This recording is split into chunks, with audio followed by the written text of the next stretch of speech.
lot of people, San Francisco at least, and I'm sure outside the city, are familiar with Jose Serna. And he was very instrumental in my life. He was, historically, I understand he was the first openly gay person to run for political office in the nation, and it was here in San Francisco. But he was at one of our Come Out events in Albuquerque, and then she was the guest speaker, and she made a comment, and it stuck with me. I was out part-time at that point. I wasn't full-time. And she made a comment. She said, honey, talk to the audience, if you want to go out in public, put on that wig and go. And walk tall, walk like you own the world, because the world is yours.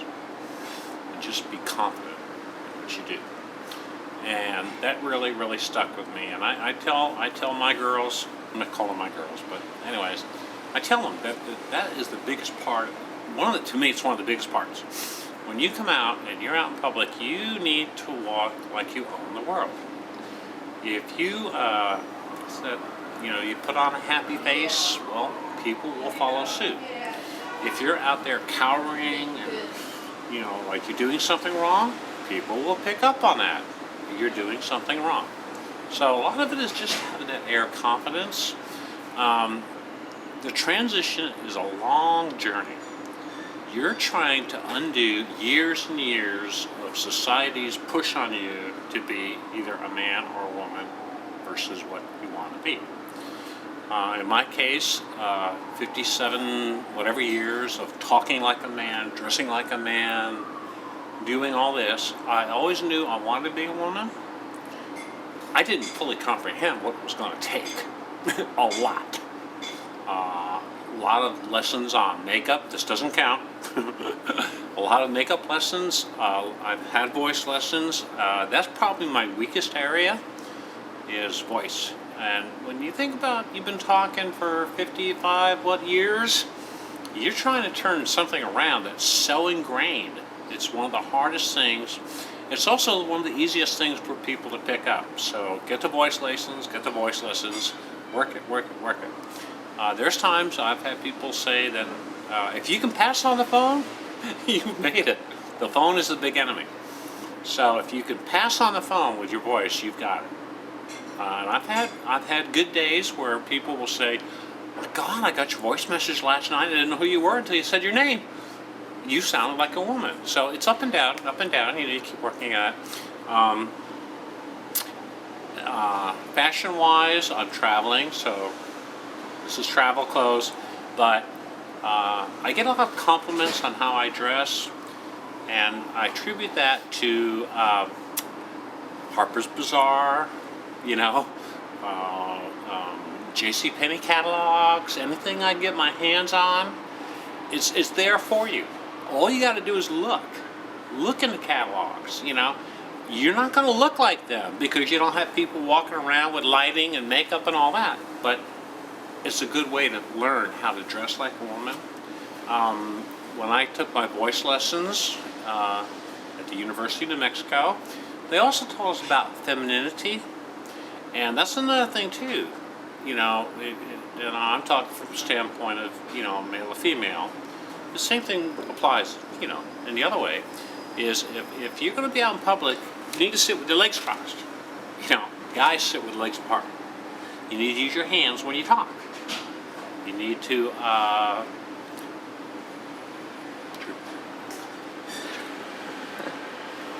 but it takes time.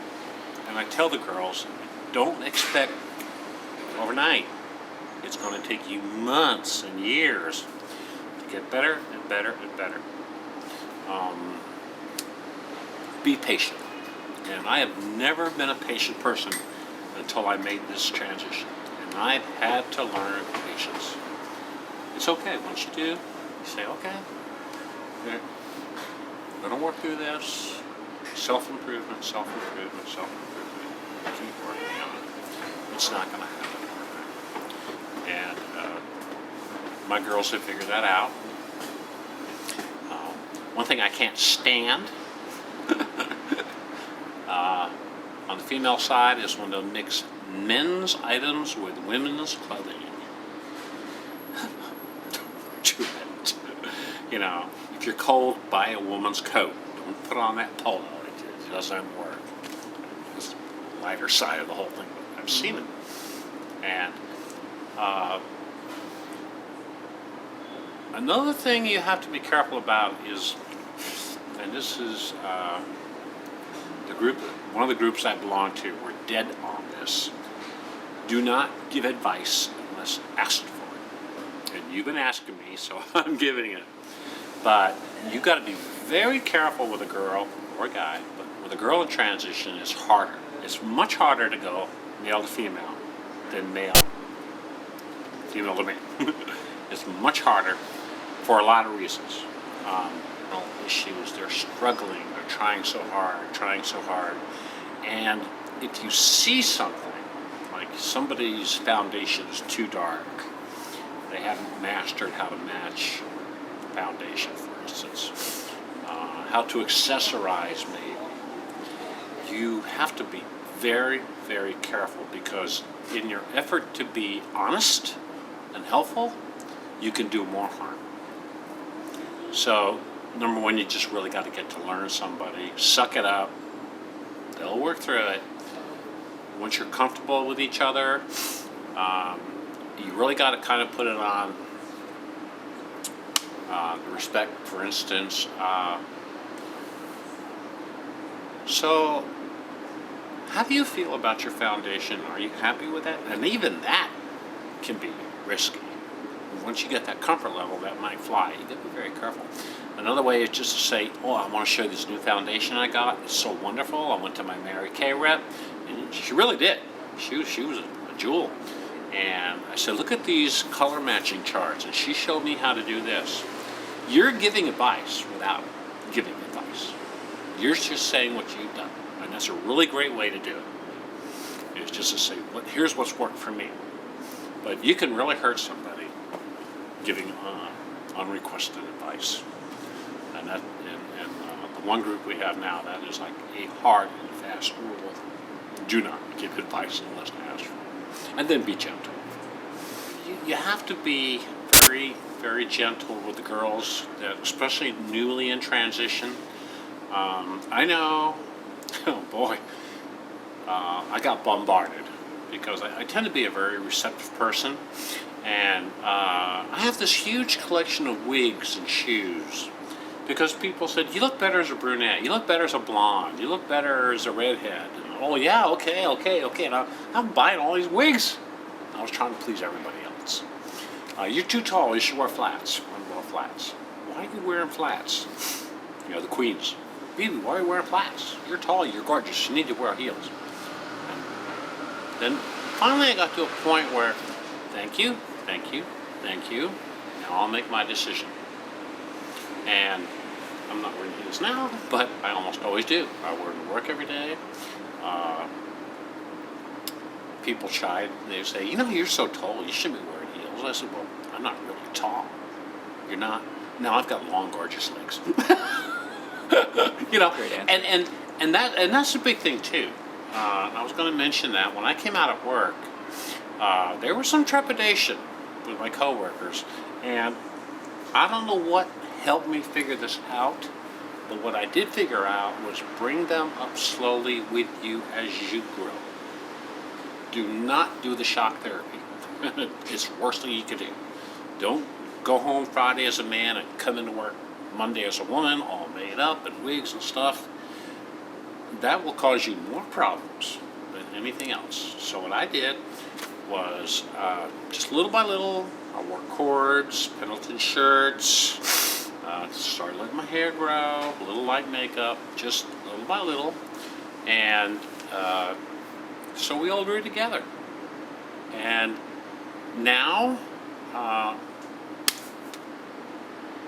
the girls and I, we talk fashion sense, you know. I usually wear a fall right now because my hair hasn't quite got long enough. It clips on. One of the girls at work said, because I'm wearing a ponytail, it's about that long anyways, she says, you ought to go down to the wig shop and get a fall. And we know each other well enough, but, you know, she knew she could say that. And I went there. It was the best thing I ever did. And it's in the first video, I have the follow-on. And so the relationships at work were able to develop because I let us all grow at the same time. And my boss came up to me one time and he says, "You handled that masterfully." I go, "What do you mean?" He goes, "You have brought us all up with you as you have grown. And you allowed us to adapt as you grew. And it became so natural." And the other thing is, he says, "I love the way you kind of lightly joke about it." And there was one day, we were at some meeting and somebody else was there, and I don't, for life of me, I don't remember who it was. And this guy was giving me a bit of a hard time, but it was professional. And I leaned over to him, I said, "Look, the last thing you want to do is piss off a 6'1" woman who's on estrogen." The place cracked up. It took the heat right out of the argument, and it made everybody like, "Oh, you know, BB's not going to get all sensitive on us." And it worked perfectly. I mean, I don't go around putting myself down or anything like that, but, you know, there's opportunities where you can kind of make light of it to settle the mood, where people, "Oh, okay."